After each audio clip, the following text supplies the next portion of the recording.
Magandang gabi po. Welcome sa ating programang Patnubay sa Kalusugan. Ngayon po ay nais kong talakayin sa inyo ngayon yung katanungan po ni Lloyd Atienza. Sabi niya, Ma'am Rose, sa next vlog niyo po, pwede niyo po bang i-discuss yung urinary incontinence?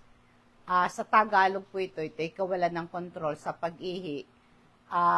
Mag-subscribe po kayo sa aking YouTube channel, Rose Alfonso. I-click nyo lang po yung bell para updated kayo sa aking mga health topics, no? Ganon din po sa aking Facebook page, Patnubay sa Kalusugan.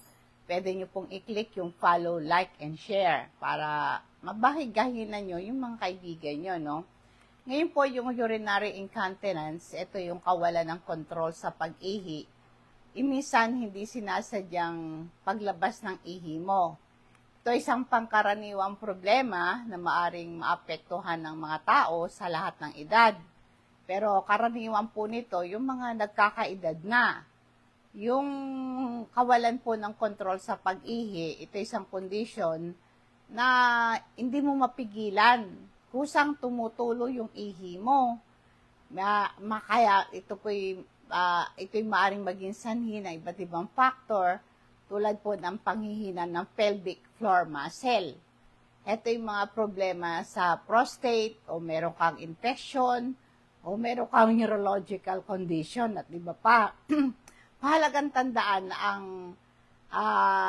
urinary incontinence ay hindi normal na parte ng pagtanda. At may mga paraan para ito'y magamot at mapamahalaan mo. Kung ikaw ay nakakaranas nito, magpa-check up ka sa doktor para matukoy at sanhi at mapag-usapan ang opsyon ng panggagamot nito. Ngayon, may mga uri po ng urinary incontinence. Ito po yung biglaan, minsan meron kang matinding pagnanais na umihi, sinusundan ng hindi mapigil na pagtulo ng ihi mo. Meron tinatawag na overflow incontinence. Ito isang paglabas ng ihi dahil sa sobrang puno na talaga yung pantog. Kaya walang maramdamang pagnanais umihi.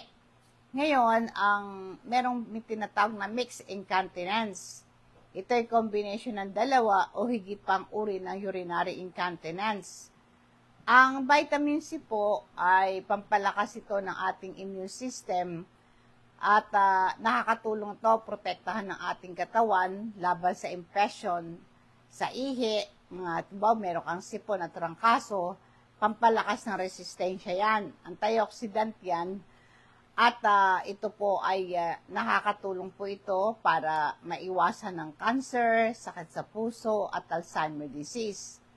Kung may sugat ka, madaling gumaling ang sugat mo. Kasi ang vitamin C kasi, tumutulong sa pagbuo ng collagen, isang protina para gumaling agad ang sugat mo.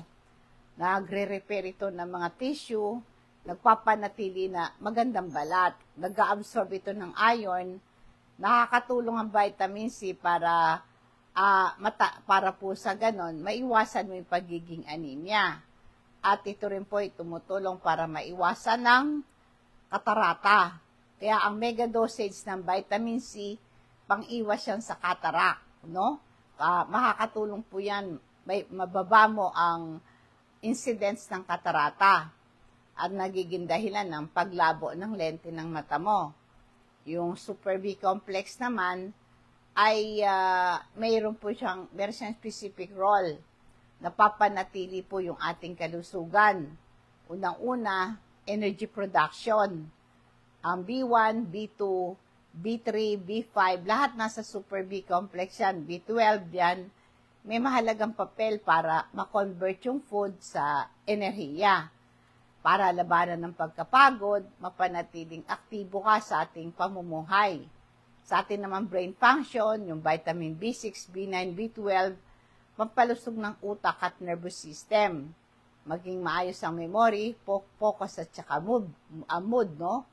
Ang Super B complex nagre-repair ng cell, pampalasog ng balat at buhok at kuko.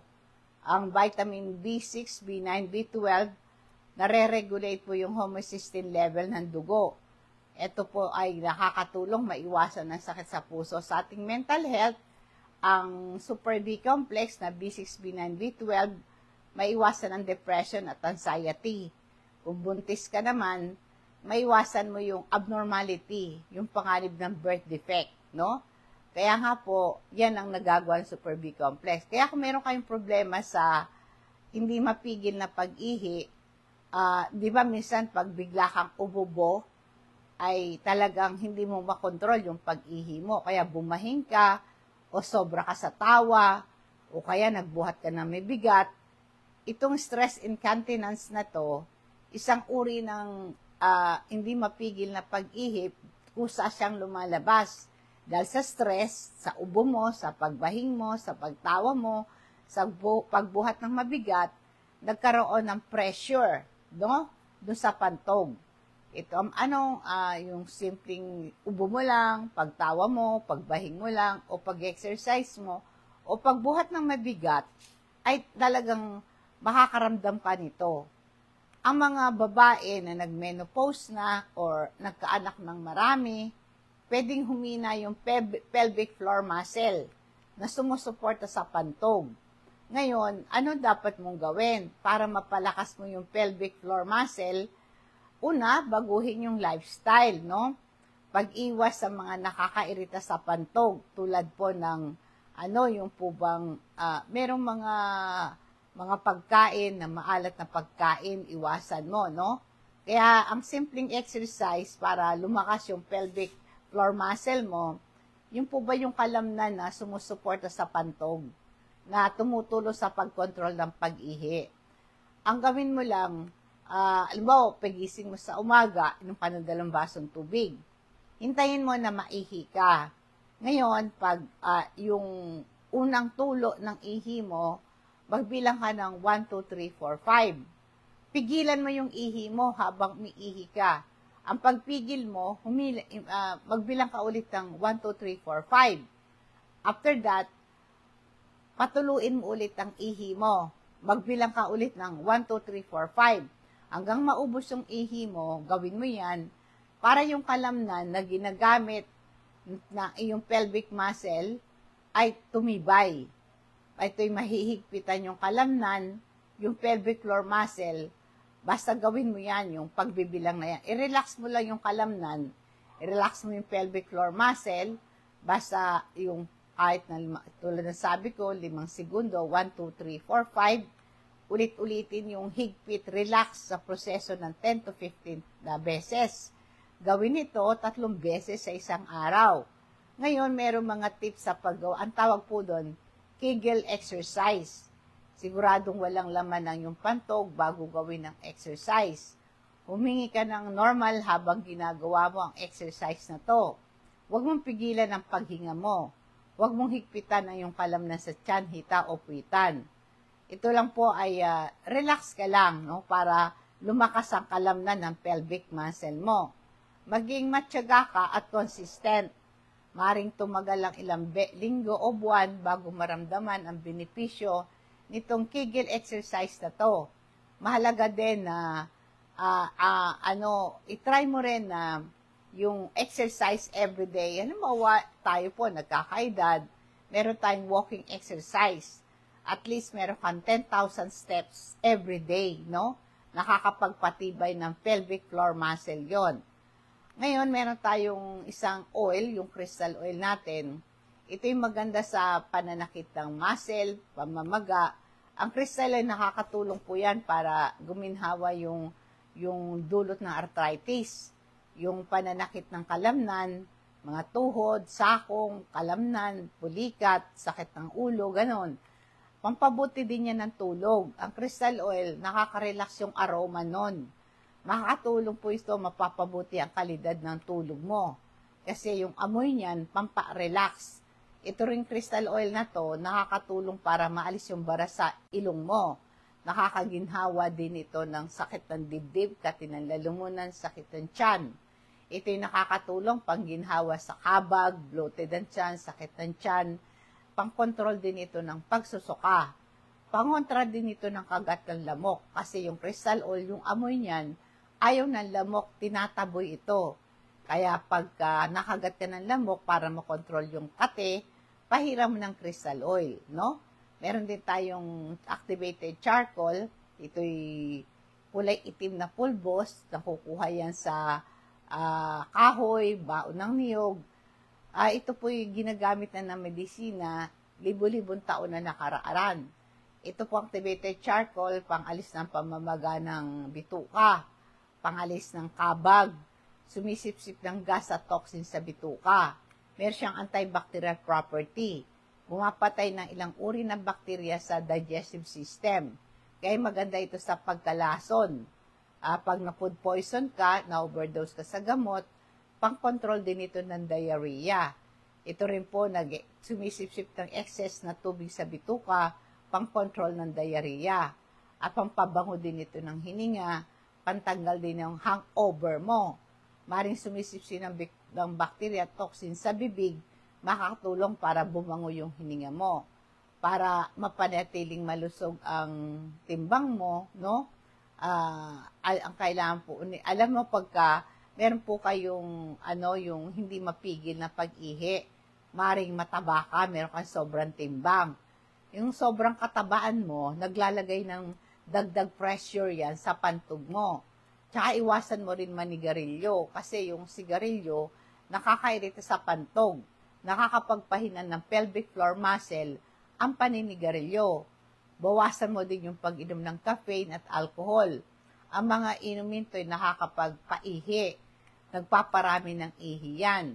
Mag-inom ka ng sapat na tubig. Ang pag-inom ng sapat na tubig, nakakatulong sa pagpamanatili ng malusog na pandog. Mapipigilan din yung impression kapag kulang ka sa tubig, naging concentrated ang ihi mo, magiging dahilan para dumami ang bakterya sa pantog mo, magdudulot ng impression, at saka yung impression na yan sa pantog mo, magdudulot yan ng hindi makontrol na pag-ihi. Minsan pinapadali mo yung pag-ihi mo. Ang sapat na tubig, nakakatulong para mabawasan ang concentration ng ihi mo.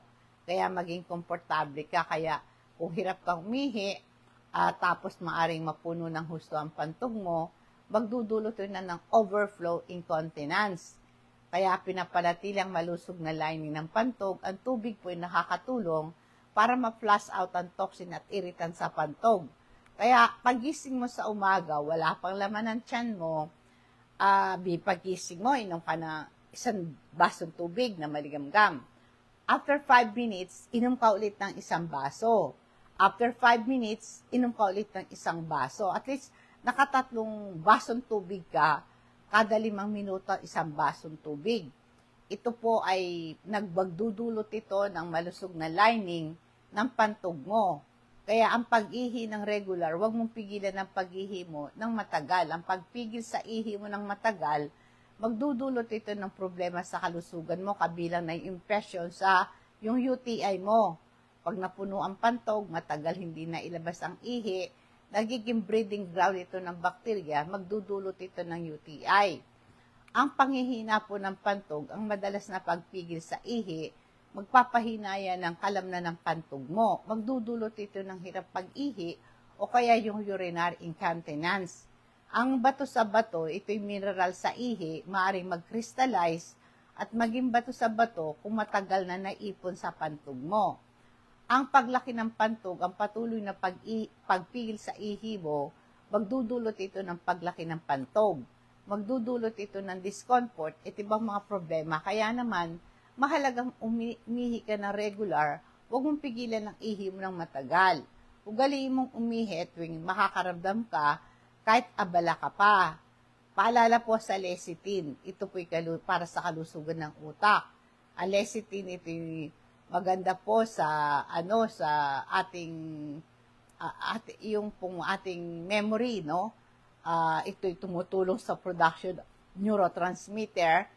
Ito po isang mahalaga para sa pagkatuto, sa learning mo, at ito'y nakakasuporta ng makatulong sa pagpapabuti ng cognitive function or understanding mo. Ang lecithin, ito'y bahagi ng cell membrane kabilang sa nasa utak.